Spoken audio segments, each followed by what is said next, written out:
Joining me now with his thoughts on the evening, Charles Krauthammer, syndicated columnist and Fox News contributor. Charles, you thought that was an important moment. Tell us why. And I thought the whole debate was a great debate. And you rarely say this, that they're usually completely overhyped and end up like the Super Bowl, a snooze. This was gripping right through. And I've been thinking about why that is. I think because it was controlled, it was very tight, and the questions were exceptionally sharp. And the proof of that is this. Think of how few times you had to ring the bell. Normally in these debates, the candidates talk on and on.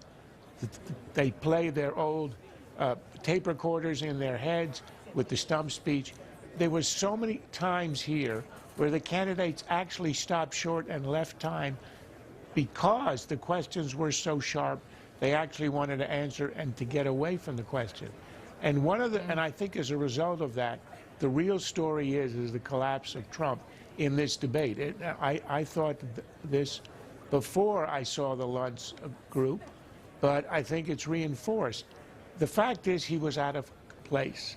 And when you think about it, when he's free form, when he's uninterrupted, when he can do the flight of ideas, when he can go on his own and ramble, he's entertaining, he's sharp, and he's actually amusing. But here, when he was controlled and in a tight setting, he was lost for most of the debate.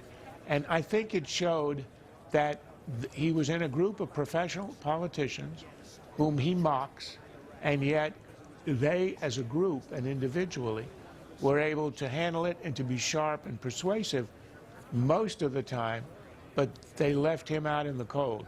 Rubio, there were some winners here. I would say I thought Carson, until the last two questions, also looked relatively weak, unable to answer some of the questions.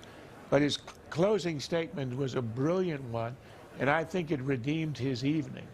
But overall, I think the winners were Cruz, Rubio, and Huckabee, and Christie, because of the way I think he bested Rand Paul in the debate about eavesdropping and national security.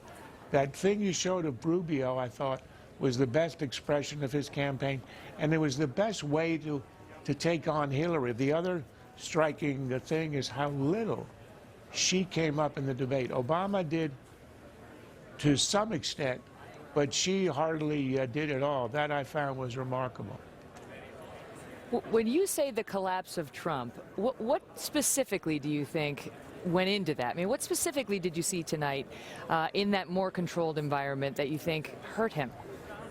Well, when he didn't have a chance to change the subject, to ramble on to something else, and had to stick to the question, and when he didn't, it was obvious that he was dodging.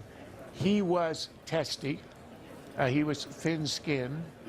He was honest. I grant him that. And when you asked the first question about whether he would support or not the candidate, that really hurt him in the audience and perhaps in the more general Republican audience.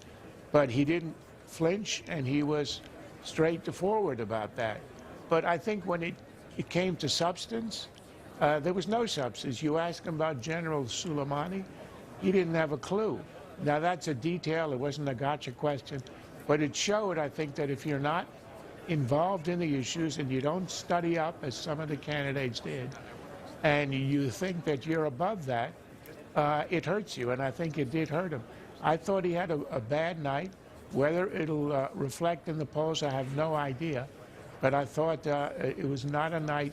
That was supposed to be his night. The expectations were particularly high, so I think he's hurt on account of that. But I thought he had a flat night, and one that I'm not sure he's going to like.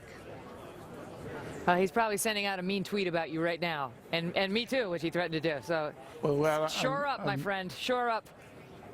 I'm sure he is, but I think it shows for all of the anti-politician atmosphere in the country, it shows the value of knowing the issues and being a practiced speaker. Charles, great to see you.